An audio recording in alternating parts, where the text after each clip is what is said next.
So ಈ ಅಧ್ಯಾಯದಲ್ಲಿ ಕಲಿಗೆ ದಂಡನೆ ಮತ್ತು ಬಹುಮಾನ.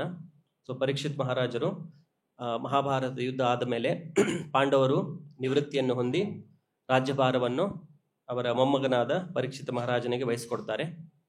ಸೊ ಅವರು ಆಳ್ವಿಕೆ ಮಾಡುವಂಥ ಸಮಯದಲ್ಲಿ ಅವರು ತಮ್ಮ ರಾಜ್ಯದ ಅವಲೋಕನೆ ಮಾಡಲಿಕ್ಕೆ, ರಾಜ್ಯದಲ್ಲಿ ಏನೇನು ನಡೀತಾ ಇದೆ ಅಂತೇಳಿ ನೋಡಲಿಕ್ಕೆ ಅವರು ತಮ್ಮ ರಾಜ್ಯದ ಪ್ರವಾಸವನ್ನು ಕೈಗೊಳ್ತಾರೆ.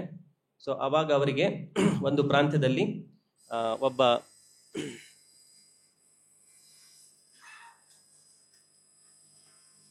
ಹರೇ ಕೃಷ್ಣ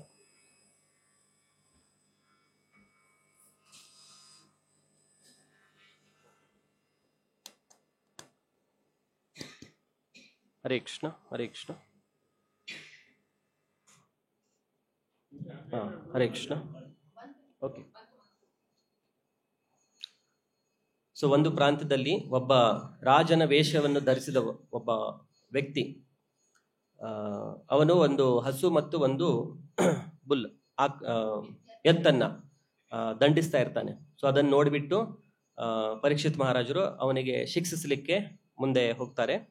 ಆ ಸಮಯದಲ್ಲಿ ಅವರು ಆ ಎತ್ತನ್ನ ಪ್ರಶ್ನೆಗಳನ್ನು ಮಾಡ್ತಾರೆ. ಹಿಂದಿನ ಶ್ಲೋಕಗಳಲ್ಲಿ ನಾವು ನೋಡಿರಬಹುದು, ನಿಮ್ಮ ಈ ಸ್ಥಿತಿಗೆ ಯಾರು ಕಾರಣರು, ಸೊ ಅದನ್ನು ಹೇಳಿ ಅವರನ್ನು ನಾನು ದಂಡಿಸ್ತೇನೆ ಅಂತೇಳಿ ಪರೀಕ್ಷಿತ್ ಮಹಾರಾಜರು ಹೇಳ್ತಾರೆ.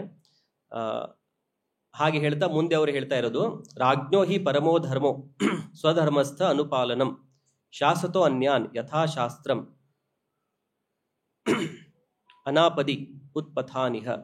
ಅಂದರೆ ರಾಜರ ಪರಮ ಧರ್ಮ ಏನು ಅಂತೇಳಿ ಇಲ್ಲಿ ಪರೀಕ್ಷಿತ್ ಮಹಾರಾಜರು, ಅವರು ಸ್ವಯಂ ಒಬ್ಬ ಆದರ್ಶ ರಾಜರಾಗಿದ್ದರು. ಸೊ ಅವರ ಮುಖದಿಂದಲೇ ಅವರೇ ಹೇಳ್ತಾ ಇರೋದು, ಒಬ್ಬ ರಾಜನ ಕರ್ತವ್ಯ, ಪರಮ ಧರ್ಮ ಏನು ಅಂತ ಹೇಳಿ. ಸೊ ರಾಜನ ಪರಮ ಧರ್ಮ, ರಾಜ್ಞೋ ಹಿ ಪರಮೋ ಧರ್ಮ ಸ್ವಧರ್ಮಸ್ಥ ಅನುಪಾಲನಂ.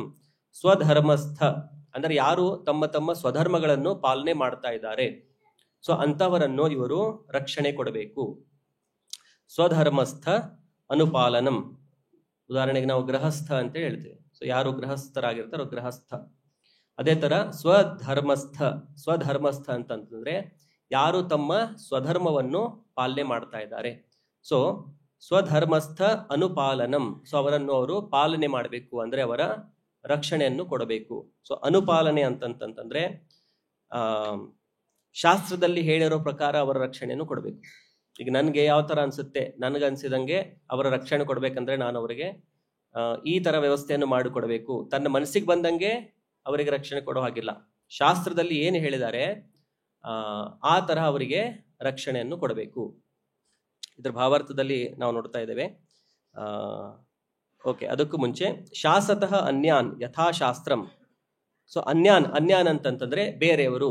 ಸೊ ಇಲ್ಲಿ ಇದಕ್ಕೂ ಮುಂಚೆ ಹೇಳಲಾಗಿರೋದು ಸ್ವಧರ್ಮಸ್ಥ ಅಂದ್ರೆ ಯಾರು ತಮ್ಮ ಸ್ವಧರ್ಮವನ್ನು ಚೆನ್ನಾಗಿ ಪಾಲನೆ ಮಾಡ್ತಾ ಇದ್ದಾರೆ ಅವರಿಗೆ ರಕ್ಷಣೆ ಕೊಡಬೇಕು. ಸೊ ಮತ್ತೆ ಅನ್ಯರಿಗೆ ಏನು ಮಾಡಬೇಕು, ಅನ್ಯರು ಅಂತಂತಂದ್ರೆ ಯಾರು ತಮ್ಮ ಸ್ವಧರ್ಮವನ್ನು ಪಾಲನೆ ಮಾಡ್ತಾ ಇಲ್ಲವೋ, ಸೊ ಯಾರು ಶಾಸ್ತ್ರದಲ್ಲಿ ಹೇರಿರೋ ಹಾಗೆ ತಮ್ಮ ಧರ್ಮದ ಆಚರಣೆಯನ್ನು ಮಾಡದೆ ಪಾಪ ಕೃತ್ಯಗಳಲ್ಲಿ ಯಾರು ತಮ್ಮನ್ನು ತೊಡಗಿಸಿಕೊಂಡಿರ್ತಾರೆ ಅಂತವರಿಗೆ ಏನ್ ಮಾಡಬೇಕು, ಶಾಸತಃ ಯಥಾಶಾಸ್ತ್ರಂ ಶಾಸತಃ. ಶಾಸ್ತ್ರದಲ್ಲಿ ಹೇಳಿರೋ ಹಾಗೆ ಅದನ್ನು ಕೂಡ ತಮ್ಮ ಮನಸ್ಸಿಗೆ ಬಂದಂಗೆ ಮಾಡುವ. ಯಾವುದೇ ಕೆಲಸವನ್ನು ರಾಜರಾಗಿರೋರು ತಮ್ಮ ಮನಸ್ಸಿಗೆ ಬಂದಂಗೆ ಮಾಡೋ ಆಗಿಲ್ಲ. ಎಲ್ಲವನ್ನು ಅವ್ರು ಎದರ ಪ್ರಕಾರ ಮಾಡಬೇಕು, ಶಾಸ್ತ್ರದಲ್ಲಿ ಹೇಳಿರೋ ಪ್ರಕಾರ ಮಾಡಬೇಕು. ರಕ್ಷಣೆ ಕೊಡೋದು ಶಾಸ್ತ್ರದಲ್ಲಿ ಹೇಳಿರೋ ಪ್ರಕಾರ, ದಂಡನೆ ಕೊಡೋದು ಶಾಸ್ತ್ರದಲ್ಲಿ ಹೇಳಿರೋ ಪ್ರಕಾರ. ಸೊ ರಕ್ಷಣೆ ಯಾರಿಗೆ ಕೊಡಬೇಕು, ತಮ್ಮ ತಮ್ಮ ಧರ್ಮವನ್ನು ಪಾಲನೆ ಮಾಡ್ತಾ ಇರೋರಿಗೆ. ದಂಡನೆ ಯಾರಿಗೆ ಕೊಡಬೇಕು, ಯಾರು ತಮ್ಮ ಧರ್ಮವನ್ನು ಪಾಲನೆ ಮಾಡ್ತಾ ಇಲ್ಲವೋ. ಆಮೇಲೆ ಇದೆಲ್ಲವನ್ನು ಯಥಾಶಾಸ್ತ್ರಂ, ಶಾಸ್ತ್ರದಲ್ಲಿ ಹೇಳಿರೋ ಪ್ರಕಾರನೇ ಅವರು ಪಾಲಿಸಬೇಕು. ಅದಕ್ಕೆ ಎಕ್ಸೆಪ್ಷನ್ ಏನಿದೆ, ಎಕ್ಸೆಪ್ಷನ್ ಯಾವ ಕಾರ್ಯದಲ್ಲಿ ಈ ತರ ಅಂತಂದ್ರೆ ಆಪತ್ ಸಮಯದಲ್ಲಿ ಅನಾಪದಿ ಅಂತಂದ್ರೆ ಆಪತ್ತಿನ ಸಮಯ ಇಲ್ಲ, ಎಲ್ಲ ನಾರ್ಮಲ್ ಆಗಿ ನಡೀತಾ ಇದೆ. ಅಂತ ಸಮಯದಲ್ಲಿ ಯಾರಾದ್ರೂ ಧರ್ಮವನ್ನು ಪಾಲನೆ ಮಾಡ್ತಾ ಇಲ್ಲ ಅಂತಂದ್ರೆ ಅವರಿಗೆ ಶಿಕ್ಷೆಯನ್ನು ಕೊಡಬೇಕು. ಕೆಲವೊಮ್ಮೆ ಆಪತ್ ಸಮಯದಲ್ಲಿ ಕೆಲವೊಂದ್ಸಲ ಅದಕ್ಕೂ ಆಪಾತಕಾಲೀನ ಧರ್ಮ ಅಂತೇಳಿ ಹೇಳಲಾಗಿದೆ. ಕೆಲವೊಂದು ಆಪತ್ತಿನ ಸಮಯದಲ್ಲಿದ್ದಾಗ ಕೆಲವೊಂದ್ಸಲ ನಮ್ಮ ಧರ್ಮವನ್ನು ನಾವು ಬಿಟ್ಟು ಅದಕ್ಕೆ ವಿರುದ್ಧವಾಗಿ ಮಾಡಿದ್ರು ಅದಕ್ಕೆ ಪಾಪ ಇಲ್ಲ ಅಂತೇಳಿ ಹೇಳ್ತಾರೆ. ಸೊ ಅದಕ್ಕೆ ಆಪತ್ ಧರ್ಮ ಅಂತೇಳಿ ಹೇಳ್ತಾರೆ. ಸೊ ಈ ತರ ಆಪತ್ತಿನ ಸ್ಥಿತಿ ಇಲ್ಲದೆ ಇದ್ದಾಗ ಯಾರು ಧರ್ಮವನ್ನು ಪಾಲನೆ ಮಾಡ್ತಾ ಇಲ್ವೋ ಅವರಿಗೆ ರಾಜನಾಗಿರುವವನು ಶಾಸ್ತ್ರದ ಪ್ರಕಾರ ಅವರಿಗೆ ದಂಡನೆಯನ್ನು ಕೊಡಬೇಕು.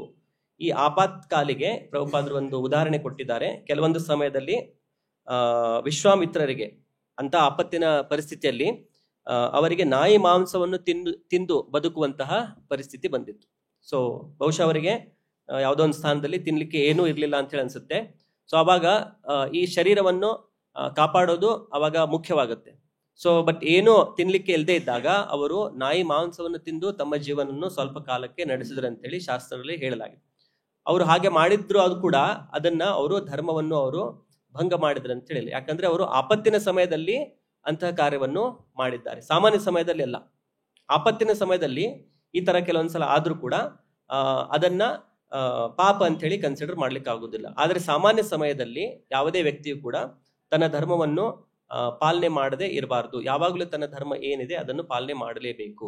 ಸೊ ಅದಕ್ಕೆ ಪ್ರಭುಪಾದರು ಇಲ್ಲಿ ಮತ್ತೊಂದು ವಿಷಯ ಹೇಳ್ತಾ ಇರೋದು, ಈಗಿನ ಕಾಲದಲ್ಲಿ ನಾವು ನೋಡ್ತೇವೆ ದೊಡ್ಡ ದೊಡ್ಡ ಕಸಾಯಿಖಾನೆಗಳನ್ನೆಲ್ಲ ಸರ್ಕಾರವೇ ಲೈಸೆನ್ಸ್ ಕೊಟ್ಟು ಓಪನ್ ಮಾಡಿರುತ್ತೆ. ಸೊ ಇಲ್ಲಿ ಬೆಂಗಳೂರಲ್ಲೆಲ್ಲ ಆ ಥರ ಇಲ್ಲ ಅನ್ಸುತ್ತೆ. ಬಟ್ ಕೆಲವೊಂದು ಸಿಟಿಗಳಲ್ಲಿ ದೊಡ್ಡ ದೊಡ್ಡ ಫ್ಯಾಕ್ಟ್ರೀಸ್ ಇರುತ್ತಲ್ವ, ಎಲ್ಲ ಮಷಿನ್ ಮೇಡ್, ಎಲ್ಲ ಆಟೋಮೆಟಿಕ್ ಆಗಿ ಮಷಿನ್ ಇಂದಾನೇ ಆಗ್ತಾ ಇರುತ್ತೆ. ಸೊ ಆ ಥರ ಪ್ರಾಣಿಗಳನ್ನ ವಧೆ ಮಾಡಲಿಕ್ಕೆ ಫುಲ್ ಮೆಕನೈಸ್ಡ್, ಫುಲ್ ಆಟೋಮೆಟಿಕ್ ಆಗಿ ಹಿಂಗೆ ಬಟನ್ ಒತ್ತಿದ್ರೆ ಅದು ಪ್ರಾಣಿಗಳು ಬರ್ತಾ ಇರುತ್ತೆ, ಅದ್ರದ್ದು ಕೊಲೆ ಆಗುತ್ತೆ. ಆಮೇಲೆ ಅದು ಚರ್ಮ ಸುಲಿಯೋದು ಆಟೋಮೆಟಿಕ್ ಆಗಿ ಮಷಿನ್ ಮಾಡುತ್ತೆ. ಅದರದ್ದು ಪಾರ್ಟ್ಸ್ ಅನ್ನು ಕಟ್ ಮಾಡೋದು ಕೂಡ ಈಗ ನೀವು ಇಂಟರ್ನೆಟ್ ಅಲ್ಲಿ ಯೂಟ್ಯೂಬ್ ಅಲ್ಲಿ ನೋಡಿದ್ರೆ ಕೆಲವೊಂದ್ ಕಡೆ ಗೊತ್ತಾಗುತ್ತೆ. ಇದೆಲ್ಲ ಪಾಶ್ಚಾತ್ಯರ ಅನ್ವೇಷಣೆಗಳಿದು, ಅವರೆಲ್ಲ ಅನ್ವೇಷಣೆ ಮಾಡಿದ್ದು. ಯಾಕೆ ನಾವು ಇಷ್ಟು ಕಷ್ಟಪಟ್ಟು ಪ್ರಾಣಿಗಳನ್ನು ಕೊಂದು ಅದೆಲ್ಲ ಇದು ಮಾಡಬೇಕು, ಆಟೋಮೆಟಿಕ್ ಆಗಿ ಲಾರ್ಜ್ ಸ್ಕೇಲಲ್ಲಿ ಮಾಡುವ, ತುಂಬಾ ದೊಡ್ಡ ಸ್ಕೇಲಲ್ಲಿ ಇಷ್ಟು ಜನರಿಗೆ ನಾವು ಊಟ ಹಾಕಬೇಕು, ಜನರು ಹಸಿವಿಂದ ನರಳ್ತಾ ಇದ್ದಾರೆ, ಅವ್ರ ರಕ್ಷಣೆ ಕೊಡಬೇಕು. ಸೊ ಇದು ಶಾಸ್ತ್ರದ ಪ್ರಕಾರ ರಕ್ಷಣೆ ಕೊಡುವುದಲ್ಲ, ಅವರಿಗೆ ಊಟ ಹಾಕ್ಬೇಕು. ನಾವು ರಾಜನ ಕರ್ತವ್ಯ, ಎಲ್ಲ ನನ್ನ ಪ್ರಜೆಗಳು ಅವ್ರ ಹೊಟ್ಟೆ ತುಂಬಾ ತಿನ್ಬೇಕು, ಆರಾಮಾಗಿರ್ಬೇಕು, ಇದು ರಾಜನ ಕರ್ತವ್ಯ. ಸೊ ಈ ತರ ಪ್ರಜೆಗಳ ರಕ್ಷಣೆ ಕೊಡೋದು ಅದು ಶಾಸ್ತ್ರೋಕ್ತವಾಗಿದ್ದು ಅಲ್ಲ, ಅದು ಶಾಸ್ತ್ರದ ಪ್ರಕಾರ ಯಥಾಶಾಸ್ತ್ರಂ ಅಲ್ಲ. ಯಥಾಶಾಸ್ತ್ರಂ ಅಂತಂತಂದ್ರೆ ಫಸ್ಟ್ ರಾಜನಾಗಿರೋನು ಅವನಿಗೆ ಯಾವುದು ಸರಿ ಯಾವುದು ತಪ್ಪು ಅಂತೇಳಿ ಫಸ್ಟ್ ರಾಜನಿಗೆ ಗೊತ್ತಿರ್ಬೇಕು. ಅದಕ್ಕಾಗಿ ಭಗವದ್ಗೀತೆಯನ್ನು ಕೃಷ್ಣ ಯಾರಿಗೆ ಹೇಳಿರೋದು? ಅದರಲ್ಲಿ ಏವಂ ಪರಂಪರಾ ಪ್ರಾಪ್ತಂ ಇಮಂ ರಾಜರ್ಷಯೋ ವಿದುಹು, ಏನ್ ಹೇಳಿದ್ದಾರೆ ಕೃಷ್ಣ ಭಗವದ್ಗೀತೆಯಲ್ಲಿ? ಇದನ್ನು ರಾಜರ್ಷಿಗಳು ತಿಳಿದುಕೊಂಡ್ರು. ಯಾಕಂದ್ರೆ ರಾಜರ್ಷಿಗಳ ಅಥವಾ ರಾಜರಾಗಿರೋರನ್ನ ಇನ್ನೊಂದು ಹೆಸರೇನೋ, ಅವರನ್ನ ನರದೇವ ಅಂತೇಳಿ ಹೇಳ್ತಾರೆ. ನರದೇವ ಅಂತಂತಂದ್ರೆ ಅವನು ಭಗವಂತನ ಪ್ರತಿನಿಧಿ. ಭಗವಂತನ ಪ್ರತಿನಿಧಿ ಅಂತಂತಂದ್ರೆ ಭಗವಂತನ ಏನು ಉದ್ದೇಶ ಇದೆ ಅದಕ್ಕೆ ತಕ್ಕಂಗೆ ಅವನು ಕೆಲಸ ಮಾಡಬೇಕು, ಅದಕ್ಕೆ ಪ್ರತಿನಿಧಿ ಅಂತ ಹೇಳ್ತಾರೆ. ಪ್ರತಿನಿಧಿ ಅಂತಂತಂದ್ರೆ ನನ್ನನ್ನೇ ಪ್ರತಿನಿಧಿಸ್ತಿರುವವನು, ಅಂದ್ರೆ ನಂದು ಏನು ಆಸೆಗಳಿದೆ, ನಂದು ಏನು ಆಕಾಂಕ್ಷೆ ಇದೆ, ನಂದು ಏನು ಉದ್ದೇಶ ಇದೆ, ಅದಕ್ಕೆ ತಕ್ಕಂಗೆ ಅವನು ತನ್ನ ಕೆಲಸಗಳನ್ನು ಮಾಡ್ತಾ ಇದ್ದಾನೆ, ಅದಕ್ಕೆ ಪ್ರತಿನಿಧಿ ಅಂತೇಳಿ ಹೇಳ್ತಾರೆ. ಈಗ ಒಬ್ರು ಯಾರಾದ್ರು ಕಂಪನಿದು ರಿಪ್ರೆಸೆಂಟೇಟಿವ್ ಇರ್ತಾರೆ, ಎಲ್ಲೋ ಒಂದು ಕಸ್ಟಮರ್ ಹತ್ರ ಹೋಗಿರ್ತಾರೆ, ಅವಾಗ ಅವ್ರು ಏನ್ ಮಾಡ್ತಿರ್ತಾರೆ, ಆ ಒಂದು ಕಂಪನಿಯನ್ನ ರಿಪ್ರೆಸೆಂಟ್ ಮಾಡ್ತಿರ್ತಾರೆ. ಸೊ ರಿಪ್ರೆಸೆಂಟ್ ಮಾಡ್ಬೇಕಾದ್ರೆ ಆ ಕಂಪನಿದು ಏನು ಉದ್ದೇಶಗಳಿದೆ ಅದನ್ನೇ ಅವರು ತಮ್ಮ ಕಸ್ಟಮರ್ಸ್ಗೆ ಅದ್ರ ಸಲುವಾಗಿನೇ ಅವ್ರು ಕೆಲಸ ಮಾಡಬೇಕು. ಅವಾಗ ಅವರನ್ನ ಪ್ರತಿನಿಧಿ ಅಂತೇಳಿ ಹೇಳ್ತಾರೆ. ಅಲ್ಲಿ ಹೋಗ್ಬಿಟ್ಟು ಅವರು ತಮ್ಮದೇ ಏನೋ ಒಂದು ಸೈಡ್ ಬಿಸ್ನೆಸ್ ಮಾಡ್ತಾ ಇದ್ರೆ ಅವಾಗ ಅವರು ಆ ಕಂಪನಿಯ ಪ್ರತಿನಿಧಿ ಅಲ್ಲ. ಸೊ ಪ್ರತಿನಿಧಿ ಅಂತಂತಂದ್ರೆ ಯಾರನ್ನ ಅವರು ಪ್ರತಿನಿಧಿಸ್ತಾ ಇದ್ದಾರೆ ಅವರ ಉದ್ದೇಶ ಏನಿದೆ ಅದನ್ನೇ ಪಾಲನೆ ಮಾಡಬೇಕು, ಅದಕ್ಕೆ ಪ್ರತಿನಿಧಿ ಅಂತೇಳಿ ಹೇಳ್ತಾರೆ. ಸೊ ರಾಜನನ್ನು ಭಗವಂತನ ಪ್ರತಿನಿಧಿ ಅಂತೇಳಿ ಹೇಳೋದು, ಅದಕ್ಕೆ ರಾಜನ ನರದೇವ ಅಂತ ಕೂಡ ಹೇಳ್ತಾರೆ. ಅಂದ್ರೆ ರಾಜ ಇಷ್ಟು ಆದರ್ಶನಾಗಿರ್ಬೇಕಂತಂದ್ರೆ ಪ್ರಜೆಗಳು ಅವನನ್ನು ಭಗವಂತನ ತರಾನೇ ನೋಡ್ಬೇಕು, ಭಗವಂತನ ತರಾನೇ ಅವನಿಗೆ ಗೌರವವನ್ನು ಕೊಡಬೇಕು. ಆದ್ರೆ ಅವನು ಕೂಡ ಭಗವಂತನ ಪ್ರತಿನಿಧಿ ಆಗಿರ್ಬೇಕು. ಅವನು ಭಗವಂತನ ಪ್ರತಿನಿಧಿ ಆಗಿರ್ಲಿಲ್ಲ ಅಂತಂತಂದ್ರೆ ಅವನು ತನ್ನ ಮನಸ್ಸಿಗೆ ಬಂದ ಹಾಗೆ ತನ್ನ ರಾಜ್ಯವನ್ನು ಆಳ್ವಿಕೆ ಮಾಡ್ತಾ ಇರ್ತಾನೆ. ಸೊ ಅದಕ್ಕಾಗಿ ರಾಜರು ಆದವರು ಫಸ್ಟ್ ಧರ್ಮ ಅಂದ್ರೆ ಏನಂತೇಳಿ ತಿಳ್ಕೊಬೇಕು. ಅದಕ್ಕಾಗಿ ಭಗವದ್ಗೀತೆಯನ್ನು ಕೃಷ್ಣ ಹೇಳಿರೋದು ಈ ರಾಜನ ಸ್ಥಾನದಲ್ಲಿ ಇರುವವರಿಗೆ, ಇಮಂ ವಿವಸ್ವತೆ ಯೋಗಂ ಪ್ರೋಕ್ತವಾನ್ ಅಹಂ ಅವ್ಯಯಂ. ಫಸ್ಟ್ ನಾನು ಇದನ್ನು ವಿವಸ್ವಾನಿಗೆ ಹೇಳಿದೆ. ವಿವಸ್ವಾನ್ ಅದನ್ನು ತನ್ನ ಪುತ್ರನಾದ ಮನುವಿಗೆ ಹೇಳಿದ. ಸೊ ಮನುವಿಂದ ಮನುಷ್ಯ ಕುಲ ಪ್ರಾರಂಭವಾಗುತ್ತೆ. ಸೊ ಈ ಪ್ರಕಾರವಾಗಿ ಈ ಭಗವದ್ಗೀತೆಯು ಮನುಷ್ಯ ಕುಲದಲ್ಲಿ ಬಂದಿತ್ತು ಅಂತೇಳಿ ಕೃಷ್ಣ ಭಗವದ್ಗೀತೆಯಲ್ಲಿ ಹೇಳಿರೋದು. ಆದ್ರೆ ಸಕಾಲೇನೇಹ ಮಹತಾ ಯೋಗೋ ನಷ್ಟ ಪರಂತಪ, ಆದ್ರೆ ಕಾಲದ ಪ್ರಭಾವದಿಂದ ಏನಾಗಿದೆ, ಈ ಭಗವದ್ಗೀತೆಯ ಜ್ಞಾನ ಇದೆ ಅದು ನಷ್ಟವಾಗಿದೆ. ಅದರಿಂದಾಗಿ ನಾನು ಮತ್ತೆ ಹೊಸ ಪರಂಪರೆಯನ್ನು ನಿನ್ನಿಂದ ಶುರು ಮಾಡ್ತಾ ಇದ್ದೇನೆ ಅಂಥೇಳಿ ಕೃಷ್ಣ ಭಗವದ್ಗೀತೆಯಲ್ಲಿ ಹೇಳ್ತಾ ಇರೋದು. ಸೊ ಅದಕ್ಕಾಗಿ ರಾಜರಾಗಿರೋರು ಅವರ ಫಸ್ಟ್ ಕರ್ತವ್ಯ ಏನಂತಂದ್ರೆ, ಅದಕ್ಕೆ ಹಿಂದಿನ ಕಾಲದಲ್ಲಿ ರಾಜರಂತಂತಂದ್ರೆ ಅವ್ರ ರಾಜರ ಮನೆತನದಲ್ಲಿ ಹುಟ್ಟಿದ್ರು ಕೂಡ ಫಸ್ಟ್ ಅವ್ರಿಗೆ ಎಲ್ಲಿ ಕಳಿಸಿದ್ರು? ಗುರುಕುಲಕ್ಕೆ ಕಳಿಸಿದ್ರು. ಗುರುಗಳ ಅವ್ರ ಆಶ್ರಯದಲ್ಲಿ ಇದ್ಬಿಟ್ಟು ಎಲ್ಲವನ್ನು ಅವ್ರು ಕೂಡ ಕಲ್ಕೊಳ್ತಾ ಇದ್ರು. ಅದಾದ್ಮೇಲೆ ಅವ್ರು ಬಂದು ರಾಜರಾಗಿ ಆಳ್ವಿಕೆಯನ್ನು ಮಾಡ್ತಾ ಇದ್ರು. ಸೊ ಇದೆಲ್ಲ ಹಿಂದಿನ ಸಿಸ್ಟಮ್ ಆಗಿತ್ತು. ಆದ್ರೆ ಕಲಿಯುಗದಲ್ಲಿ ಇದೆಲ್ಲ ವ್ಯವಸ್ಥೆ ಏನಾಗಿದೆ, ಅಸ್ತವ್ಯಸ್ತವಾಗಿದೆ. ಅದಕ್ಕಾಗಿ ನಾವು ನೋಡ್ತೇವೆ ರಾಜರಾದವರು ಈ ತರ ಎಲ್ಲ ಕಸಾಯಿಖಾನೆಗಳನ್ನೆಲ್ಲ ಓಪನ್ ಮಾಡಿಸ್ತಾರೆ, ಅದಕ್ಕೆಲ್ಲ ಪ್ರೋತ್ಸಾಹ ಕೊಡ್ತಾರೆ. ಸೊ ಅದು ನಿಜವಾದ ರಾಜನ ಕರ್ತವ್ಯ ಅಲ್ಲ. ನಿಜವಾದ ರಕ್ಷಣೆ ಅಂತಂತಂದ್ರೆ ಆತ್ಮಕ್ಕೆ ರಕ್ಷಣೆ ಕೊಡೋದು, ಶರೀರಕ್ಕೆ ರಕ್ಷಣೆ ಕೊಡೋದಲ್ಲ. ಯಾಕಂದ್ರೆ ಶರೀರಕ್ಕೆ ನೀವು ಎಷ್ಟೇ ರಕ್ಷಣೆ ಕೊಟ್ಟರು ಅದನ್ನ ಉಳಿಸ್ಲಿಕ್ಕಾಗತ್ತಾ?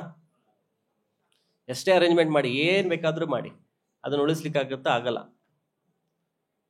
ಅಮೆರಿಕಾದಲ್ಲಿ ಒಬ್ರು ಯಾರೋ ಇದ್ದಾರೆ, ಅವರು ಏನು ಇಡೀ ಜೀವನ ಅವರೊಂದು ಕಂಪನಿನೇ ಇದೆ, ದೊಡ್ಡ ಆರ್ಗನೈಸೇಷನ್, ಇದು ವಯಸ್ಸಾಗೋದನ್ನ ನಿಲ್ಲಿಸ್ಬೇಕು ಅಂತ ಹೇಳಿ. ವಯಸ್ಸಾಗೋದು ನಿಲ್ಲಿಸ್ಬೇಕು, ಅದಕ್ಕೆ ಅವ್ರು ರಿಸರ್ಚ್ ಮಾಡ್ತಾ ಇರೋದು.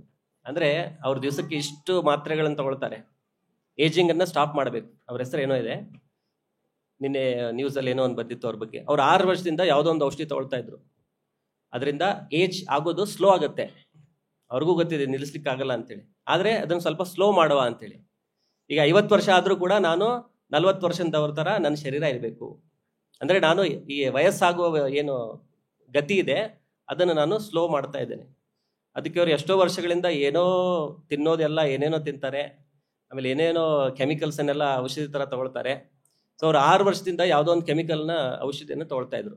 ರೀಸೆಂಟ್ ಆಗಿ ಅವ್ರಿಗೆ ಏನ್ ಗೊತ್ತಾಯ್ತು, ಇದರಿಂದ ಅದು ಕಡಿಮೆ ಆಗೋ ಬದಲಿಗೆ ಮೋಸ್ಟ್ಲಿ ಅದು ಸ್ವಲ್ಪ ಫಾಸ್ಟ್ ಆಗಿಬಿಟ್ಟಿದೆ ಅಂತ ಹೇಳಿ.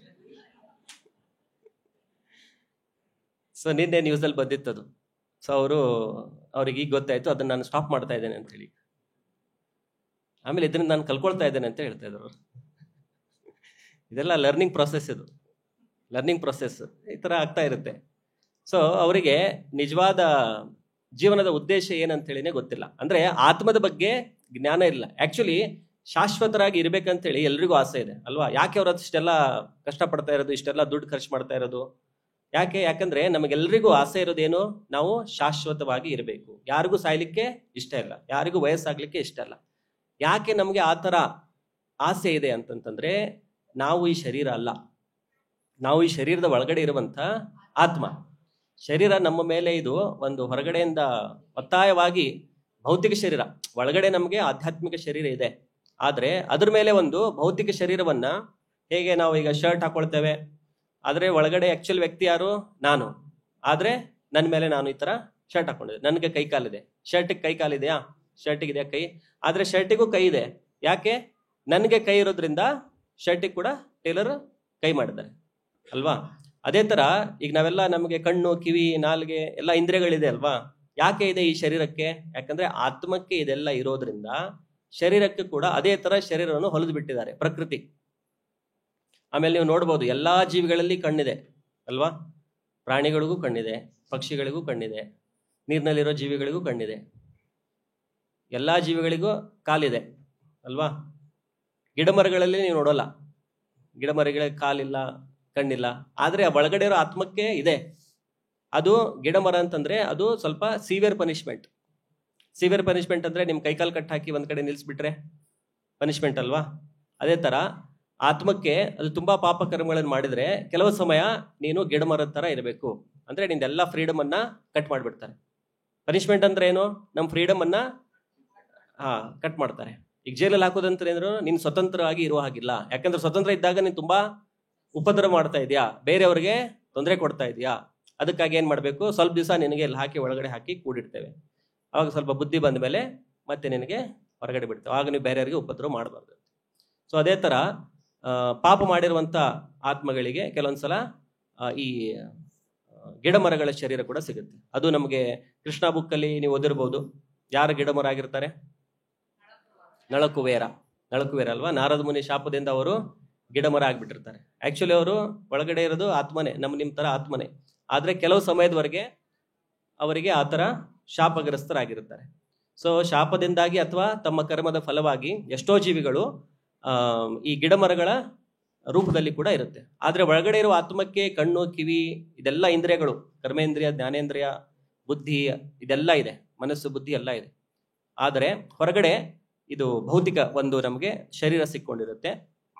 ಸೊ ಆತ್ಮ ಶಾಶ್ವತರಾಗಿರೋದ್ರಿಂದ ನಮ್ಗೆ ಯಾವಾಗ್ಲೂ ಅದು ಆಸೆ ಇರುತ್ತೆ, ನಾವು ಶಾಶ್ವತವಾಗಿರ್ಬೇಕು, ನಮ್ಗೆ ಸಾವು ಬರಬಾರ್ದು ಅಂತೇಳಿ. ಸೊ ಅದರಿಂದಾಗಿ ನಾವು ನೋಡ್ತೇವೆ ಎಷ್ಟೋ ಜನ ತುಂಬಾ ಹೆಲ್ದಿ ಆಗಿರ್ಬೇಕು ಅಲ್ವಾ, ಹೆಲ್ದಿ ಆಗಿರ್ಬೇಕಂತೇಳಿ ಏನೇನೋ ಮಾಡ್ತಾರೆ ತಮ್ಮ ಶರೀರವನ್ನು ಚೆನ್ನಾಗಿ ಇಟ್ಕೋಬೇಕಂತೇಳಿ. ಸೊ ನಾವು ಎಷ್ಟೇ ರಕ್ಷಣೆ ಕೊಟ್ಟರು ಕೂಡ ಈ ಶರೀರವನ್ನು ನಾವು ಕಾಪಾಡಲಿಕ್ಕೆ ಆಗಲ್ಲ. ಸೊ ನಾವು ಸ್ವಸ್ಥವಾಗಿರ್ಲಿಕ್ಕೆ ಏನ್ ಬೇಕು ಅದನ್ನ ಕರ್ತವ್ಯಗಳನ್ನು ನಾವು ಮಾಡ್ಬೋದು. ಆದ್ರೆ ನಮಗೆ ಗೊತ್ತಿರಬೇಕು ಏನಂತಂತಂದ್ರೆ ಈ ಶರೀರವು ಯಾವಾಗ್ಲೂ ನಶ್ವರ, ಆದ್ರೆ ಆತ್ಮ ಏನಿದೆ ಅದು ಶಾಶ್ವತವಾಗಿದೆ. ಸೊ ಅದರ ರಕ್ಷಣೆ ಮಾಡುವುದು ರಾಜನ ಕರ್ತವ್ಯ.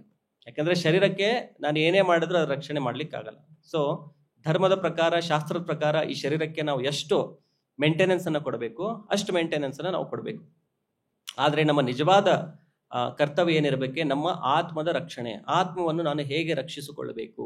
ಆತ್ಮದ ರಕ್ಷಣೆ ಅಂತಂತಂದ್ರೆ ನಾನು ಮತ್ತೆ ಒಂದು ಪ್ರಾಣಿ ಪಕ್ಷಿಗಳ ಶರೀರದಲ್ಲಿ ಹೋಗಬಾರದು.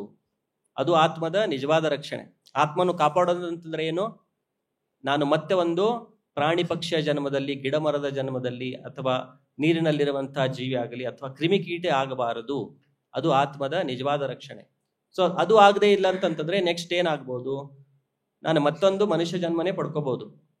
ಅದಕ್ಕೂ ಮಿಗಿಲಾಗಿ ಅಂತಂತಂದ್ರೆ ನಾನು ಈ ಭೌತಿಕ ಶರೀರದ ಬಂಧನದಿಂದ ಮುಕ್ತನಾಗಿ ನಾನು ಭಗವಂತನ ಧಾಮಕ್ಕೆ ಹೋಗಬಹುದು. ಅಲ್ಲಿ ಆಧ್ಯಾತ್ಮಿಕ ಶರೀರವನ್ನು ಪಡೆದುಕೊಂಡು ನಾನು ಶಾಶ್ವತವಾಗಿ ಭಗವಂತನ ಜೊತೆ ಭಗವಂತನ ಸೇವೆಯನ್ನು ಮಾಡ್ತಾ ಇರಬಹುದು. ಸೊ ಈ ಆತ್ಮ ಮತ್ತು ಈ ಶರೀರ ಅರ್ಥ ಮಾಡ್ಕೊಳ್ಳಿಕ್ಕೆ ನಾವೊಂದು ಉದಾಹರಣೆಯಿಂದ ತುಂಬಾ ಸುಲಭವಾಗಿ ಅರ್ಥ ಮಾಡ್ಕೋಬಹುದು.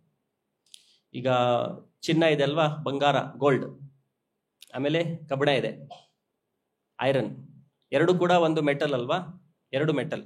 ಆದ್ರೆ ಬಂಗಾರ ತುಂಬಾ ಕಾಸ್ಟ್ಲಿ ಅಲ್ವಾ, ಮೆಟಲ್ ಇದು ಐರನ್, ಕಬ್ಬಿಣ ಅದು ತುಂಬಾ ಚೀಪ್.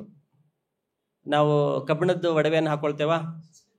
ಇಲ್ಲ, ಅದು ಬಂಗಾರದ ಒಡವೆ ಹಾಕೊಳ್ತೇವೆ. ಯಾಕೆ ಬಂಗಾರಕ್ಕೆ ಇಷ್ಟು ವ್ಯಾಲ್ಯೂ ಇದೆ, ಇಷ್ಟು ಮೌಲ್ಯ ಇದೆ?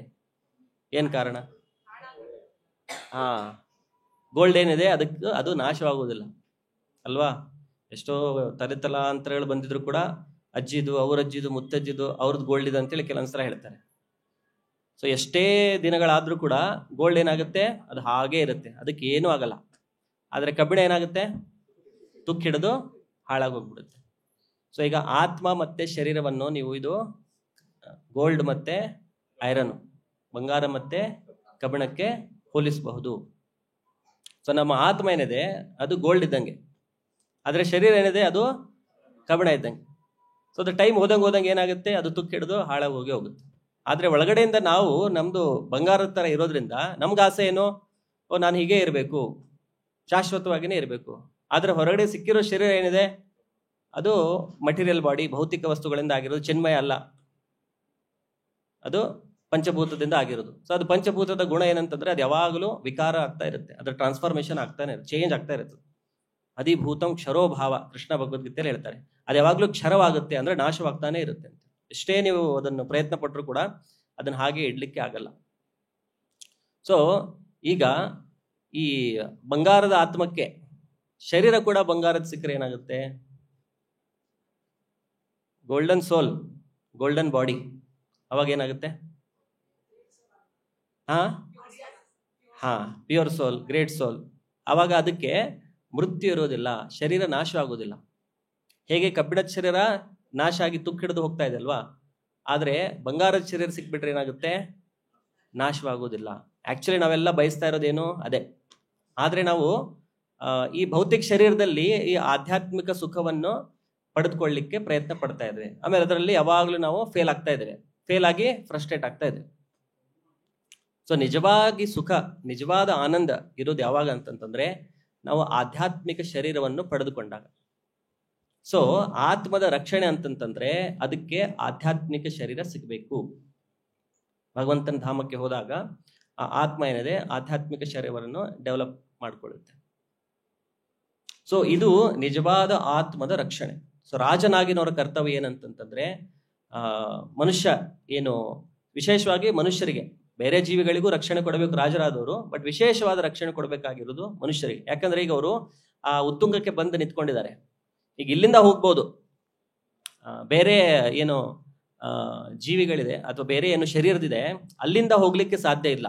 ತುಂಬಾ ವಿರಳವಾಗಿ ಎಲ್ಲೋ ಒಂದ್ ಕಡೆ ನಿಮಗೆ ಸಿಗ್ಬೋದು ಕೆಲವೊಂದು ಕೇಸಸ್, ಪ್ರಾಣಿ ಶರೀರದಿಂದ ಕೂಡ ಮೋಕ್ಷರಾಗಿ ಭಗವಂತನ ಧಾಮಕ್ಕೆ ಹೋದ್ರು ಅಂತೇಳಿ. ಆದ್ರೆ ಸಾಮಾನ್ಯವಾಗಿ ಮನುಷ್ಯ ಶರೀರ ಬಂದ ಮೇಲೆ ಇಲ್ಲಿಂದ ಭಗವಂತನ ಧಾಮಕ್ಕೆ ಹೋಗ್ಬೋದು. ಸೊ ಮನುಷ್ಯರಾದವರಿಗೆ ವಿಶೇಷವಾಗಿ ರಕ್ಷಣೆ ಕೊಡೋದು ರಾಜನ ಕರ್ತವ್ಯ. ಸೊ ಅದಕ್ಕಾಗಿ ತನ್ನ ರಾಜ್ಯವನ್ನು ಈ ತರ ನಡೆಸ್ಬೇಕಂತಂದ್ರೆ ಪ್ರತಿಯೊಬ್ಬ ವ್ಯಕ್ತಿ ಈ ಆತ್ಮ ಸಾಕ್ಷಾತ್ಕಾರವನ್ನು ಮಾಡಿಕೊಳ್ಳೋದ್ರಲ್ಲಿ ಮುಂದೆ ಹೋಗ್ತಾ ಇದ್ದಾನೆ. ಈ ತರ ತನ್ನ ರಾಜ್ಯವನ್ನು ನಡೆಸೋದು ರಾಜನ ಕರ್ತವ್ಯವಾಗಿರಬೇಕು. ಮತ್ತೆ ಇದಕ್ಕೆ ಯಾರು ಅಡ್ಡಿಪಡಿಸ್ತಾರೆ ಅವರನ್ನು ಅವರು ಶಿಕ್ಷೆ ಕೊಡಬೇಕು, ದಂಡನೆಯನ್ನು ಕೊಡಬೇಕು. ಸೊ ಇದು ರಾಜನಾಗಿರುವಂತ ನಿಜವಾದ ಕರ್ತವ್ಯ. ಇಲ್ಲಿ ಪರೀಕ್ಷಿತ್ ಮಹಾರಾಜರು ಹೇಳ್ತಾ ಇರೋದು. ಸೊ ಅದಕ್ಕೆ ಕೃಷ್ಣ ಭಗವದ್ಗೀತೆಯಲ್ಲಿ ಹೇಳಿರೋದು, ಈ ಉದ್ದೇಶವನ್ನು ನಾವು ಅಚೀವ್ ಮಾಡ್ಬೇಕಂತಾರೆ, ಇದನ್ನು ಸಾಧಿಸ್ಬೇಕಂತಂದ್ರೆ ಈ ಸಮಾಜ ಏನಾಗಿರ್ಬೇಕು, ಇದನ್ನು ವರ್ಣಾಶ್ರಮದ ರೂಪದಲ್ಲಿ ಇದನ್ನು ವಿಭಾಗ ಮಾಡ್ಬೇಕಂತೇಳಿ ಕೃಷ್ಣ ಈ ಸಿಸ್ಟಮ್ ಮಾಡಿರೋದು. ಈ ಸಂಸಾರವನ್ನ ವರ್ಣ ಮತ್ತು ಆಶ್ರಮ ಇದರಲ್ಲಿ ವಿಂಗಡಿಸಿ ರಾಜನಾಗಿದ್ದವನು ಅದರ ಪ್ರಕಾರ ತನ್ನ ರಾಜ್ಯವನ್ನು ನಡೆಸ್ತಾ ಹೋದ್ರೆ ಏನಾಗುತ್ತೆ, ಪ್ರತಿಯೊಬ್ಬ ವ್ಯಕ್ತಿಯು ತನ್ನ ಗುಣಗಳ ಪ್ರಕಾರ ಯಾರು ಒಂದು ಪರ್ಟಿಕ್ಯುಲರ್ ಶರೀರದಲ್ಲಿ ಜನ್ಮ ತೆಗೆದುಕೊಂಡಿದ್ದಾರೆ ಅದಕ್ಕೆ ಒಂದು ಪ್ರವೃತ್ತಿ ಇರುತ್ತೆ, ಅದಕ್ಕೆ ಆದಂತ ಒಂದು ನೇಚರ್ ಇರುತ್ತೆ. ನಮ್ಮ ಪೂರ್ವ ಪಾಪ ಪುಣ್ಯದ ಫಲವಾಗಿ ನಾವು ನಮ್ಮಲ್ಲಿ ಬ್ರಾಹ್ಮಣರ ಲಕ್ಷಣಗಳಿರುತ್ತೆ, ಅಥವಾ ಕ್ಷತ್ರಿಯರ ಲಕ್ಷಣಗಳಿರುತ್ತೆ, ಅಥವಾ ವೈಶ್ಯರ ಲಕ್ಷಣ ಇರುತ್ತೆ, ಅಥವಾ ಶೂದ್ರನ ಲಕ್ಷಣ ಇರುತ್ತೆ. ನಾವು ಹುಟ್ಟಿದಾಗ ನಾವು ಇದನ್ನು ತಗೊಂಡು ಬಂದ್ಬಿಟ್ಟಿರ್ತೇವೆ. ಸೊ ಆ ಏನು ಲಕ್ಷಣಗಳಿದೆ ಆ ಲಕ್ಷಣಗಳಿಗೆ ಅನುಗುಣವಾಗಿ ಕೂಡ ಪ್ರತಿಯೊಂದಕ್ಕೂ ಒಂದು ಧರ್ಮ ಅಂತೇಳಿ ಶಾಸ್ತ್ರದಲ್ಲಿ ಹೇಳಲಾಗಿದೆ. ಬ್ರಾಹ್ಮಣನಾದವನು ಅವನು ಏನು ಧರ್ಮವನ್ನು ಪಾಲನೆ ಮಾಡಬೇಕು, ಕ್ಷತ್ರಿಯನಾದವನು ಅವನು ಏ ಧರ್ಮವನ್ನು ಪಾಲನೆ ಮಾಡಬೇಕು, ವೈಶ್ಯನ ಧರ್ಮ ಏನು, ಶೂದ್ರನ ಧರ್ಮ ಏನು. ಸೊ ಅದನ್ನು ಶಾಸ್ತ್ರದಲ್ಲಿ ಹೇಳಲಾಗಿದೆ. ಉದ್ದೇಶ ಏನು ಇದೆಲ್ಲ ಹೇಳಿರೋದಕ್ಕೆ? ಅಲ್ಟಿಮೇಟ್ಲಿ ಅವರು ಭಗವಂತನ ಮೇಲೆ ತಮ್ಮ ಪ್ರೇಮವನ್ನು ಪುನಃ ಸ್ಥಾಪನೆ ಮಾಡಿಕೊಂಡು ಭಗವಂತನ ಧಾಮಕ್ಕೆ ಹೋಗ್ಬೇಕು. ಎಲ್ರಿಗೂ ಈಕ್ವಲ್ ಅಪಾರ್ಚುನಿಟಿ. ಬ್ರಾಹ್ಮಣರಿಗೆ ಹೆಚ್ಚು ಅಪಾರ್ಚುನಿಟಿ, ಶೂದ್ರಿಗೆ ಅಪಾರ್ಚುನಿಟಿ ಇಲ್ಲ ಅಂತ ಹೇಳಿಲ್ಲ, ಎಲ್ರಿಗೂ ಈಕ್ವಲ್ ಅಪಾರ್ಚುನಿಟಿ. ಸ್ವಧರ್ಮವನ್ನು ಮಾಡ್ತಾ ಮಾಡ್ತಾ ಪ್ರತಿಯೊಬ್ಬ ವ್ಯಕ್ತಿಯು ಕೂಡ ಭಗವಂತನ ಧಾಮಕ್ಕೆ ಹೋಗಬೇಕು. ಇದು ಮೂಲ ಉದ್ದೇಶ, ಸಮಾಜವನ್ನು ನಡೆಸೋದು ಇದು ಮೂಲ ಉದ್ದೇಶ. ಸೊ ಅದಕ್ಕೆ ಭಗವದ್ಗೀತೆಯಲ್ಲಿ ಕೃಷ್ಣ ಹೇಳಿರೋದು, ಚಾತುರ್ವರ್ಣ್ಯಂ ಮಯಾ ಸೃಷ್ಟಂ ಗುಣಕರ್ಮ ವಿಭಾಗಶಃ. ಸೊ ಈ ಚಾತುರ್ವರ್ಣ್ಯವನ್ನು ಗುಣ ಮತ್ತು ಕರ್ಮದ ವಿಭಾಗದಿಂದ ನಾನೇ ಸೃಷ್ಟಿ ಮಾಡಿದ್ದೇನೆ ಅಂತೇಳಿ ಕೃಷ್ಣ ಭಗವದ್ಗೀತೆಯಲ್ಲಿ ಹೇಳ್ತಾರೆ. ಆಮೇಲೆ ಇದರಲ್ಲಿ ಜನ್ಮದಿಂದ ಅಂತೇಳಿ ಹೇಳಿದಾರ, ಜನ್ಮ ಕರ್ಮ ವಿಭಾಗಶಃ ಅಂತೇಳಿ ಇಲ್ಲ. ಯಾವ ವಿಭಾಗದಿಂದ? ಗುಣ ಮತ್ತು ಕರ್ಮದ ವಿಭಾಗದಿಂದ. ಗುಣ ಮತ್ತು ಕರ್ಮದಿಂದ ಈ ಚತುರ್ವರ್ಣವನ್ನು ನಾನು ಸೃಷ್ಟಿಸಿದ್ದೇನೆ ಅಂತೇಳಿ. ಸೊ ಕೃಷ್ಣ ಸೃಷ್ಟಿ ಮಾಡಿರೋದು ಒಂದು, ಆದ್ರೆ ಬರ್ತಾ ಬರ್ತಾ ಜನ ಏನ್ ಮಾಡಿದ್ರು, ಅದನ್ನ ಜನ್ಮ ವಿಭಾಗಶಃ ಅಂತೇಳಿ ಮಾಡ್ಬಿಟ್ರು. ಕೃಷ್ಣ ಮಾಡಿರೋದು ಜನ್ಮ ವಿಭಾಗಶಃ ಅಲ್ಲ, ಅದಕ್ಕೆ ಯೋಗ ನಷ್ಟ ಅಂತೇಳಿ ಹೇಳ್ತಾರೆ. ಸಕಾಲೇನೇಹ ಮಹತ ಯೋಗೋ ನಷ್ಟ ಪರಂತಪ. ಕಾಲಕ್ರಮೇಣ ಏನಾಗುತ್ತೆ, ಯಾರು ನಿಜವಾದ ಧರ್ಮವನ್ನು ಪಾಲನೆ ಮಾಡ್ತಾ ಇಲ್ವೋ, ಈಗ ರಾಜರಾದವರು ಅವರು ಒಂದು ಉನ್ನತ ಸ್ಥಾನದಲ್ಲಿ ಇರ್ತಾರೆ, ಎಲ್ಲರನ್ನು ಆಳ್ವಿಕೆ ಮಾಡೋದು, ಅವ್ರ ರೂಲ್ ಕ್ರಿಯೇಟ್ ಮಾಡ್ಬೋದು, ಅದ್ರ ತಕ್ಕಂಗೆ ನಡೆಸ್ಬೋದು, ಅವ್ರ ಹತ್ರ ಶಕ್ತಿ ಇರುತ್ತೆ, ಸೈನ್ಯ ಇರುತ್ತೆ. ಮತ್ತೆ ಬ್ರಾಹ್ಮಣರು ಕೂಡ ಅವರ ಶಾಸ್ತ್ರವನ್ನು ಓದಿ ಅದ್ರ ಪ್ರಕಾರ ಜನರಿಗೆ ಹೇಳ್ಕೊಡ್ಬೋದು ಹೇಗೆ ನೀವು ಜೀವನ ಮಾಡ್ಬೇಕಂತೇಳಿ. ಸೊ ಇವರು ಕರಪ್ಟ್ ಆಗ್ಬಿಟ್ರೆ ಏನಾಗುತ್ತೆ, ಅವಾಗ ಧರ್ಮ ನಷ್ಟವಾಗಿಬಿಡುತ್ತೆ. ಸೊ ಬ್ರಾಹ್ಮಣ ಕ್ಷತ್ರಿಯರಾದವರು ಕರಪ್ಟ್ ಆಗಿಬಿಟ್ರೆ ಆಮೇಲೆ ಉಳಿದವ್ರದಂತೂ ಅವ್ರಿಗೆ ಅಷ್ಟು ಜ್ಞಾನ ಇರಲ್ಲ. ಸೊ ಇದು ಅವ್ರ ಕರ್ತವ್ಯ ಆಕ್ಚುಲಿ. ಹೇಗೆ ಮನೆಯಲ್ಲಿ ಸ್ವಲ್ಪ ಹಿರಿಯರಾಗಿರೋರು, ದೊಡ್ಡವರಾಗಿರುವವರು, ಜ್ಞಾನ ಇರುವವರು, ಅವ್ರು ತಮ್ಮ ಮನೆಯಲ್ಲಿ ಚಿಕ್ಕವರವರಿಗೆ ಮಾರ್ಗದರ್ಶನ ಮಾಡ್ತಾರೆ, ಒಂದು ಒಳ್ಳೆ ಜೀವನ ನಡೆಸೋದನ್ನು ಹೇಗೆ ಅಂತೇಳಿ ಹೇಳ್ಕೊಡ್ತಾರೆ. ಸೊ ಅವರೇ ಈಗ ಕರಪ್ಟ್ ಆಗ್ಬಿಟ್ರೆ ಏನಾಗುತ್ತೆ, ಸೊ ಯಾರು ಅಷ್ಟು ಜ್ಞಾನ ಇಲ್ಲದೆ ಇರೋರು ಅವ್ರ ಜೀವನ ಏನಾಗುತ್ತೆ, ನಷ್ಟವಾಗ್ಬಿಡುತ್ತೆ. ಸೊ ಇದನ್ನ ಯೋಗ ನಷ್ಟ ಅಂತ ಹೇಳ್ತಾರೆ. ಸೊ ಇದು ಜನ್ಮ ವಿಭಾಗಶಃ ಅಲ್ಲ, ಇದು ಗುಣ ಮತ್ತು ಕರ್ಮ ವಿಭಾಗಶಃ. ಸೊ ಅದನ್ನು ಭಗವದ್ಗೀತೆಯಲ್ಲಿ ಕೃಷ್ಣ ಹೇಳಿರೋದು 18ನೇ ಚಾಪ್ಟರ್ ಅಲ್ಲಿ. ಸೊ ಬ್ರಾಹ್ಮಣರಾಗಿರುವಂತಹ ಗುಣಗಳು ಏನಿರಬೇಕು ಅಂತ ಹೇಳಿ, ಶಮ ದಮ ತಪಃ ಶೌಚಂ ಕ್ಷಾಂತಿರಾರ್ಜವಂ ಏವಚ ಜ್ಞಾನಂ ವಿಜ್ಞಾನಂ ಆಸ್ತಿಕ್ಯಂ ಬ್ರಹ್ಮ ಕರ್ಮ ಸ್ವಭಾವಜಂ. ಸೊ ಯಾರು ಬ್ರಾಹ್ಮಣರಾಗಿ ಅವರಲ್ಲಿ ಲಕ್ಷಣಗಳಿರುತ್ತವೆ, ಆ ಲಕ್ಷಣಗಳು ಏನು, ಹೇಗೆ ನಾವು ಒಬ್ಬ ಬ್ರಾಹ್ಮಣನನ್ನು ಗುರುತಿಸಬೇಕು, ಬ್ರಾಹ್ಮಣನನ್ನು ಹೇಗೆ ಗುರುತಿಸಬೇಕು, ಅವರ ವೇಷಭೂಷೆ ಮೇಲೆ ಅಲ್ಲ. ಅವರು ಹೆಡ್ ಶೇವ್ ಮಾಡ್ಕೊಂಡಿದ್ದಾರೆ, ಶಿಕ್ ಹಾಕೊಂಡಿದ್ದಾರೆ, ಜನವರಿ ಹಾಕೊಂಡಿದ್ದಾರೆ, ಆಮೇಲೆ ಧೋತಿ ಕುರ್ತಾ ಹಾಕೊಂಡಿದ್ದಾರೆ ಅಥವಾ ಪಂಚೆ ಹಾಕೊಂಡಿದ್ದಾರೆ, ಇದರಿಂದಾಗಿ ಅವರು ಬ್ರಾಹ್ಮಣರು ಅಂತ ಹೇಳಿ ಹೀಗೆ ನಾವು ಗುರುತಿಸಬೇಕಾ? ಇಲ್ಲ. ಬ್ರಾಹ್ಮಣರು ಗುರುತಿಸಬೇಕಂದ್ರೆ ನಾವು ಏನ್ ನೋಡ್ಬೇಕು, ಅವರ ಗುಣಗಳು ಹೇಗಿದೆ, ಈ ಗುಣಗಳು ಅವರಲ್ಲಿ ಇದೆಯಾ? ಏನು ಗುಣಗಳು?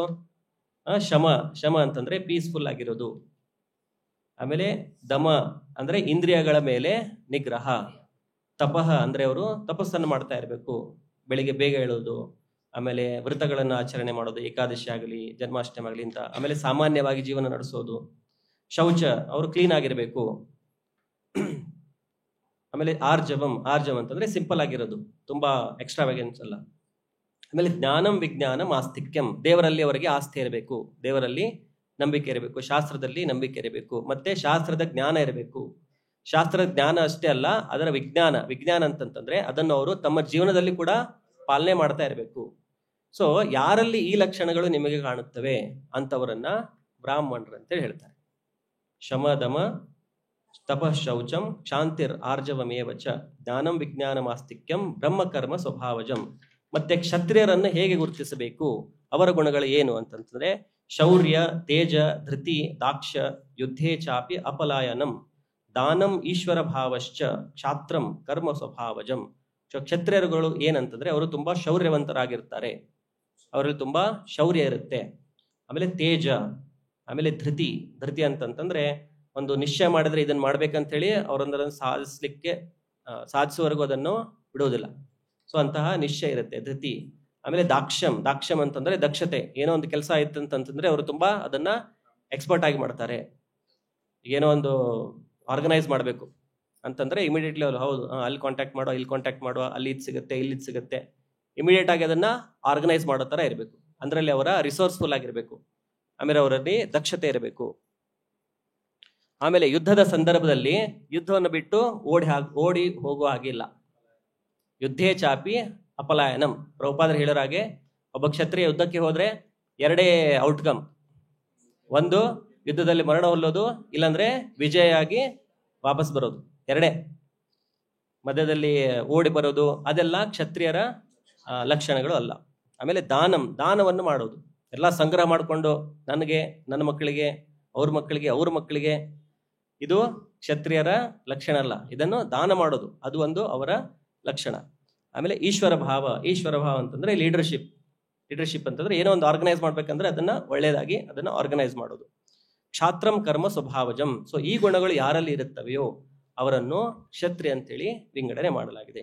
ಕೃಷಿ, ಗೋರಕ್ಷಾ, ವಾಣಿಜ್ಯಂ ವೈಶ್ಯ ಕರ್ಮ ಸ್ವಭಾವಜಂ. ಸೊ ವೈಶ್ಯರಾಗಿರುವವರು ಅವರ ಕರ್ಮ ಏನಂತಂತಂದ್ರೆ ಕೃಷಿಯನ್ನು ಮಾಡೋದು, ಭೂಮಿಯಿಂದ ಉತ್ಪಾದನೆಯನ್ನು ತೆಗೆಯೋದು. ಆಮೇಲೆ ಗೋವುಗಳ ರಕ್ಷಣೆ, ಮತ್ತೆ ವಾಣಿಜ್ಯ ಅಂತಂದ್ರೆ ವ್ಯಾಪಾರವನ್ನು ಮಾಡೋದು. ಸೊ ಇದು ಯಾರ ಲಕ್ಷಣಗಳಿದು? ಇದು ವೈಶ್ಯರ. ಆಮೇಲೆ ಪರಿಚರ್ಯಾತ್ಮಕಂ ಕರ್ಮ ಶೂದ್ರಸ್ಯಾಪಿ ಸ್ವಭಾವಜಂ.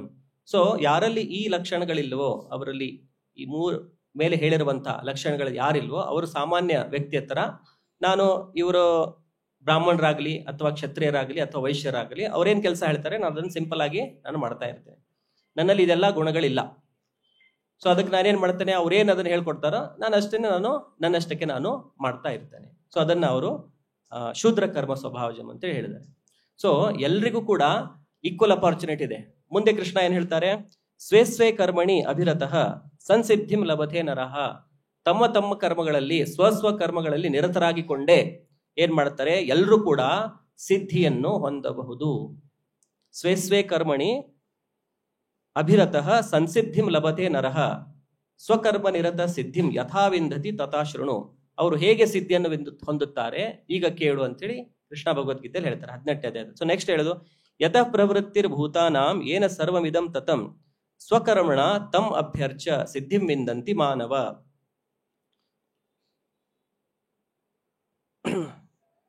ಯತಃ ಪ್ರವೃತ್ತಿಂ ಭೂತಾನಾಂ ಅಂದ್ರೆ ಎಲ್ಲಾ ಜೀವಿಗಳು ಯಾರಿಂದ ಬಂದಿದ್ದಾರೆ ಅಂದ್ರೆ ಭಗವಂತನಿಂದ. ಆಮೇಲೆ ಏನ ಸರ್ವಂ ಇದಂ ತತಂ. ಸೊ ಇದೆಲ್ಲ ಸೃಷ್ಟಿ ಆಗಿರೋದು ಯಾರಿಂದ? ಭಗವಂತನಿಂದ. ಸ್ವಕರ್ಮಣ ತಮ್ಮ ಅಭ್ಯರ್ಚ, ತನ್ನ ಕರ್ಮದಿಂದ ಭಗವಂತನನ್ನು ಪೂಜೆ ಮಾಡೋದ್ರಿಂದ, ತನ್ನ ಕರ್ಮದ ಫಲವನ್ನು ಭಗವಂತನಿಗೆ ಅರ್ಪಣೆ ಮಾಡೋದ್ರಿಂದ ಸ್ವಕರ್ಮಣ ತಮ್ಮ ಅಭ್ಯರ್ಚ ಸಿದ್ಧಿಂ ವಿಂದಂತಿ ಮಾನವ. ಸಿದ್ಧಿಯನ್ನು ಹೊಂದಬಹುದು. ಅವನು ಬ್ರಾಹ್ಮಣನಾಗಿರ್ಬೋದು, ಅವನು ಕ್ಷತ್ರಿಯನಾಗಿರ್ಬೋದು, ಅವನು ವೈಶ್ಯನಾಗಿರ್ಬೋದು ಅಥವಾ ಶೂದ್ರನಾಗಿರ್ಬೋದು. ಇಟ್ ಡಸಂಟ್ ಮ್ಯಾಟರ್ ಯಾಕಂದ್ರೆ ಆ ಗುಣಗಳಿದೆ ಒಬ್ಬ ವ್ಯಕ್ತಿಯಲ್ಲಿ. ಆ ಗುಣ ಬಿಟ್ಟು ಅವನಿಗೆ ಇನ್ನೊಂದು ವೃತ್ತಿಯಲ್ಲಿ ಹಾಕ್ಬಿಟ್ರೆ ಏನಾಗುತ್ತೆ, ಆ ಕೆಲಸವನ್ನು ಸರಿಯಾಗಿ ಮಾಡ್ಲಿಕ್ಕೆ ಆಗತ್ತ? ಅವನಿಗೂ ಜಸ್ಟಿಸ್ ಮಾಡ್ದಂಗೆ ಆಗಲ್ಲ, ಆ ಕೆಲಸಕ್ಕೂ ಜಸ್ಟಿಸ್ ಮಾಡುವಾಗ ಆಗಲ್ಲ. ಈಗ ಯಾರಾದ್ರೂ ಕ್ಷತ್ರಿಯ ಸ್ವಭಾವ ಇದೆ, ಅವನಿಗೆ ನೀನು ಬ್ರಾಹ್ಮಣ ತರ ವರ್ಕ್ ಮಾಡಂತಂದ್ರೆ ಆಗುತ್ತಾ? ಆಗಲ್ಲ. ಅವನಿಗೂ ಅದರಲ್ಲಿ ಇಂಟ್ರೆಸ್ಟ್ ಇರಲ್ಲ, ಸ್ಯಾಟಿಸ್ಫ್ಯಾಕ್ಷನ್ ಇರಲ್ಲ. ಆಮೇಲೆ ಯಾರು ಆ ಕೆಲಸ ಮಾಡಿಸ್ತಾ ಇರ್ತಾರೆ ಆ ಸ್ಥಾನದಲ್ಲಿ ಇದ್ಕೊಂಡು ಅವ್ರಿಗೂ ಸ್ಯಾಟಿಸ್ಫ್ಯಾಕ್ಷನ್. ಅದೇ ಒಬ್ಬ ವ್ಯಕ್ತಿಯನ್ನು ಅವರವರ ಗುಣಗಳ ತಕ್ಕಂಗೆ ನೀವು ಆ ಪೊಸಿಷನ್ ಅಲ್ಲಿ ಹಾಕ್ಬಿಡಿ, ಅವಾಗ ಏನಾಗುತ್ತೆ, ಎಲ್ಲ ಕೆಲಸ ಸರಾಗವಾಗಿ ಸುಗಮವಾಗಿ ನಡೀತಾ ಇರುತ್ತೆ. ಯಾವುದೇ ಒಂದು ನೀವು ಆರ್ಗನೈಸೇಷನ್ ತಗೊಳ್ಳಿ, ಆರ್ಗನೈಸೇಷನ್ ಯಾವ ತರ ಇರುತ್ತೆ, ಒಬ್ರು ಮ್ಯಾನೇಜರ್ ಅಂತ ಹೇಳಿ ಮಾಡಿರ್ತಾರೆ, ಅವ್ರ ಕೆಳಗಡೆ ಒಂದು 5-10 ಜನ ಇರ್ತಾರೆ. ಆಮೇಲೆ ಇದನ್ನೆಲ್ಲ ಸ್ವಲ್ಪ ನೀಟಾಗಿ ಕ್ಲೀನ್ ಆಗಿ ಇಟ್ಕೋಬೇಕು, ಅದಕ್ಕೆ ನಾವು ಹೌಸ್ ಕೀಪಿಂಗ್ ಅಂತ ಹೇಳಿ ಇಟ್ಕೊಂಡಿರ್ತೇವೆ ಅಲ್ವಾ. ಒಂದು ಆರ್ಗನೈಸೇಷನ್ ಅಲ್ಲಿ ಎಲ್ಲಾ ತರದ ಜನ ಇದಾರಲ್ವಾ. ಆಮೇಲೆ ಬೋರ್ಡ್ ಆಫ್ ಡೈರೆಕ್ಟರ್ ಅಂತ ಹೇಳಿರ್ತಾರೆ, ಅವರೆಲ್ಲ ಗೈಡ್ಲೈನ್ಸ್ ಕೊಡ್ತಿರ್ತಾರೆ, ಹೀಗೆ ಮಾಡ್ಬೇಕು ಅಂತೇಳಿ. ಸೊ ಯಾವುದೇ ಒಂದು ಆರ್ಗನೈಸೇಷನ್ ಅದು ಚೆನ್ನಾಗಿ ನಡಿಬೇಕಂತಂದ್ರೆ ಅಲ್ಲಿ ಈ 4 ಪ್ರಕಾರದ ಜನಗಳು ಇರಲೇಬೇಕು. ಅದಿಲ್ಲದೆ ಇತ್ತಂತಂದ್ರೆ ಯಾವುದೇ ಆರ್ಗನೈಸೇಷನ್ ಅದು ಮುಂದೆ ಹೋಗ್ಲಿಕ್ಕೆ ಆಗಲ್ಲ. ಅದೇ ತರ ಈ ಸಮಾಜವು ಕೂಡ ಕೃಷ್ಣ ಈ ತರ ಆರ್ಗನೈಸ್ ಮಾಡಿದ್ದಾರೆ. ಆಮೇಲೆ ಅಲ್ಲಿ ಪ್ರತಿಯೊಬ್ಬರು ಕೆಲಸ ಮಾಡ್ತಾರೆ, ಎಲ್ರಿಗೂ ಸ್ಯಾಲ್ರಿ ಸಿಗುತ್ತೆ ಅಲ್ವಾ, ಎಲ್ರಿಗೂ ಸ್ಯಾಲ್ರಿ ಸಿಗುತ್ತೆ, ಅವ್ರು ತಮ್ಮ ಜೀವನ ನಡೆಸ್ತಾ ಇರ್ತಾರೆ. ಸೊ ಅದೇ ತರ ಪ್ರತಿಯೊಬ್ಬ ವ್ಯಕ್ತಿಯು ಭಗವಂತನ ಸೇವೆ ಅಂತ ಹೇಳಿ ತನ್ನ ಕರ್ಮವನ್ನು ಮಾಡ್ತಾ ಇದ್ರೆ ಅಲ್ಟಿಮೇಟ್ಲಿ ಏನಾಗುತ್ತೆ, ಯಾಕಂದ್ರೆ ಈ ಶರೀರ ಎಷ್ಟು ದಿವಸ ಇರುತ್ತೆ, ಮ್ಯಾಕ್ಸಿಮಮ್ 100 ವರ್ಷ ಅಲ್ವಾ, 50 ವರ್ಷ 60 ವರ್ಷ 70 ವರ್ಷ. ಸೊ ಅಲ್ಲಿವರೆಗೆ ಏನೋ ನನ್ನ ಕರ್ಮದಿಂದ ನನಗೆ ಈ ಗುಣಗಳಿದೆ, ಈಗ ಆ ಗುಣಗಳಿಗೆ ತಕ್ಕಂಗೆ ನಾನು ಈ ಕರ್ಮ ಮಾಡ್ತಾ ಇರಬೇಕು. ಆದ್ರೆ ಅದು ಮುಗಿದ ಕೂಡಲೇ ಏನು ಇಮಿಡಿಯೇಟ್ ಆಗಿ ಭಗವಂತನ ಧಾಮಕ್ಕೆ ಹೋಗೋದು. ಜಸ್ಟ್ ಫ್ಯೂ ಇಯರ್ಸ್ ಅಷ್ಟೇ, ಎಷ್ಟೋ ಜನ್ಮಗಳನ್ನು ನಾವು ಕಳೆದುಕೊಂಡಿದ್ದೇವೆ, ಈಗ ಅದರಲ್ಲಿ ಇದೊಂದು ಜನ್ಮ. ಸೊ ಇದರಲ್ಲಿ ನಾನು ನನ್ನ ಕೃಷ್ಣ ಪ್ರಜ್ಞೆಯನ್ನು ಬೆಳೆಸ್ತಾ ಹೋದ್ರೆ ನನ್ನ ಕರ್ಮ ಏನಿದೆ ಅದನ್ನು ಮಾಡ್ತಾ ಅದನ್ನು ನಾನು ಭಗವಂತನಿಗೆ ಅರ್ಪಣೆ ಮಾಡ್ತಾ ಹೋದ್ರೆ ಪ್ರತಿಯೊಬ್ಬರಿಗೂ ಕೂಡ ಭಗವಂತನ ಧಾಮಕ್ಕೆ ಹೋಗುವಂತ ಅವಕಾಶ ಇದೆ. ಸೊ ಅದನ್ನ ಬೇರೆ ಬೇರೆ ಶಾಸ್ತ್ರಗಳಲ್ಲಿ ಕೂಡ ಇದನ್ನೇ ಹೇಳಲಾಗಿದೆ. ಭಾಗವತಮಲ್ಲಿ ಕೂಡ ಅತ ಪುಂಬಿರ್ ದ್ವಿಜಶ್ರೇಷ್ಠ ವರ್ಣಾಶ್ರಮ ವಿಭಾಗಶಃ ಸ್ವಾನುಷ್ಠಿತಸ್ಯ ಧರ್ಮಸ್ಯ ಸಂಸಿದ್ಧಿರ್ ಹರಿತೋಷಣಂ. ಅಂದ್ರೆ ಭಗವಂತನನ್ನ ಸಂತೋಷಪಡಿಸುವುದೇ ಅದು ಪ್ರತಿಯೊಬ್ಬನ ಏನು ತನ್ನ ಕರ್ತವ್ಯಗಳನ್ನು ಮಾಡ್ತಾ ಇದ್ದಾನೆ ಅದರ ಸಿದ್ಧಿ.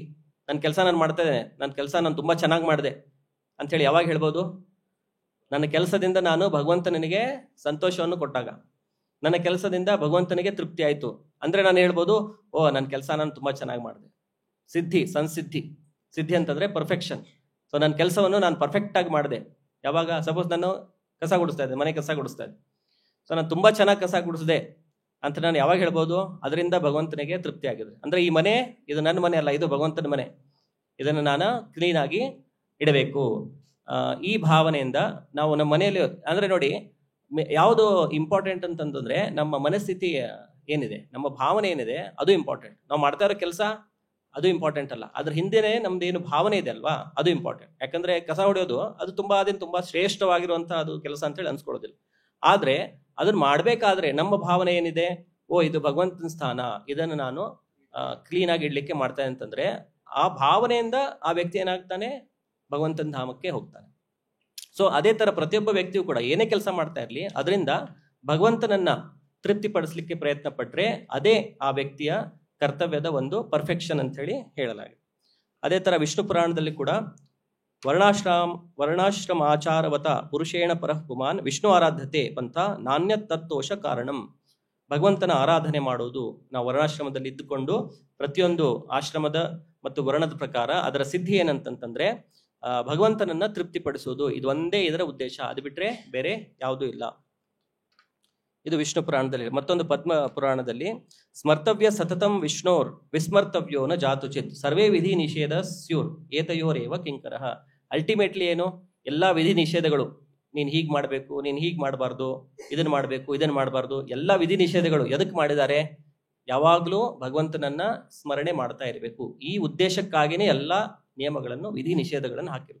ಸ್ಮರ್ತವ್ಯ ಸತತಂ ವಿಷ್ಣು ವಿಸ್ಮರ್ತವ್ಯೋ ನ ಜಾತುಚಿತ್ ಸರ್ವೇ ವಿಧಿ ನಿಷೇಧಾಸ್ಯೋ ಏತಯೋರೇವ ಕಿಂಕರ. ಇದು ಪ್ರೈಮರಿ, ಇದು ಬಿಟ್ರೆ ಉಳಿದಿದ್ದೆಲ್ಲ ಸೆಕೆಂಡ್ರಿ. ಯಾವಾಗಲೂ ಭಗವಂತನ ಸ್ಮರಣೆಯನ್ನು ಮಾಡ್ತಾ ಇರಬೇಕು.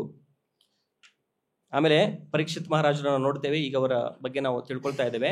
ಮುಂದೆ ಅವರಿಗೆ ಶಾಪಗ್ರಸ್ತರಾಗ್ತಾರೆ, ಶೃಂಗಿ ಅಂತ ಹೇಳಿ ಒಬ್ಬ ಬ್ರಾಹ್ಮಣನ ಪುತ್ರರಿಂದ. ಆಮೇಲೆ 7 ದಿವಸದಲ್ಲಿ ಅವರಿಗೆ ಸಾವಾಗುವಂತ ಶಾಪ ಕೊಡ್ತಾರೆ. ಆವಾಗ ಅವರು ಒಬ್ಬ ಸಾಯೋ ವ್ಯಕ್ತಿಯ ಕರ್ತವ್ಯ ಏನು ಅಂತ ಹೇಳಿ ತಿಳಿದುಕೊಳ್ಳಿಕ್ಕೆ 7 ದಿವಸ ಏನು ಉಳಿದಿದೆ ಆ 7 ದಿವಸ ಉಪವಾಸವನ್ನು ಮಾಡಿ ನಾನು ಭಗವಂತನ ಬಗ್ಗೆ ಅಷ್ಟೇ ನಾನು ಕೇಳ್ಬೇಕಂತೇಳಿ ಅವರು ಗಂಗಾ ತೀರಕ್ಕೆ ಹೋಗ್ತಾರೆ.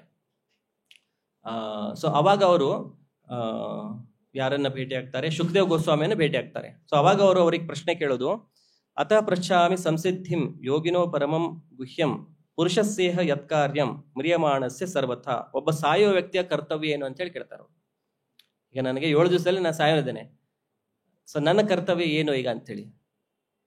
ಸೊ ಅವರಿಗೆ 7 ಡೇಸ್ ನೋಟಿಸ್ ಇತ್ತು, 7 ದಿವಸದಲ್ಲಿ ನಿನ್ನ ಸಾವು ಬರುತ್ತೆ ಅಂತೇಳಿ. ಈಗ ನಮ್ಗೆ ಎಷ್ಟು ದಿವಸ ನೋಟಿಸ್ ಇದೆ ಗೊತ್ತಿಲ್ಲಲ್ವಾ? Any time. ಸೊ ಅವ್ರು ಕೇಳೋರ ಪ್ರಶ್ನೆ ನಮ್ಗೆಲ್ರಿಗೂ ಅನ್ವಯ ಆಗುತ್ತೆ.